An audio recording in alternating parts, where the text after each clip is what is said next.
നമസ്കാരം, ഞാൻ surgeon Lakshmi G. ബഹുമാന്യരെ സുഹൃത്തുക്കളെ, ഭാവി സമൂഹം നേരിടാൻ പോകുന്ന ഏറ്റവും വലിയ സാമൂഹ്യ വിപത്തിനെതിരെ ജനങ്ങളുടെ ശ്രദ്ധ ക്ഷണിക്കുന്നതിനായി കുമരകം SKMHSSലെ NCC കേഡറ്റുകളായ ഞങ്ങളുടെ ശ്രമം. ഇപ്പോൾ രൂക്ഷമായ മഴയും വെള്ളപ്പൊക്കവും മൂലം മനുഷ്യജീവിതം ദുരിതപൂർണമായി തീർന്നിരിക്കുന്നു. എന്നാൽ 2 മാസങ്ങൾക്ക് മുമ്പ് വരൾച്ചയും വേനൽ മൂലം ദാഹജലവും പോലും ലഭിക്കാതെ ജീവികൾ മരണപ്പെടുകയും ചെയ്തു. ഇത്തരം ദുരിതങ്ങൾക്ക് കാരണം വനങ്ങൾ വെട്ടി നശിപ്പിക്കപ്പെടുന്നതും സസ്യസമ്പത്ത് ഇല്ലാതാകുന്നതുമാണ്.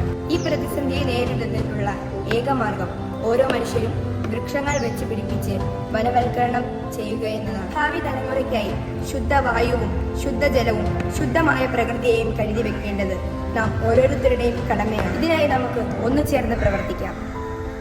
1 Carrot 1 Tree ക്യാമ്പയിനിലൂടെ 100 വൃക്ഷത്തൈകൾ നട്ടുപിടിപ്പിച്ച് ഞങ്ങൾ ഈ ഉദ്യമത്തിൽ പങ്കാളികളാവുകയാണ്. നല്ല തലമുറയ്ക്കായി നിങ്ങളും കൂടി.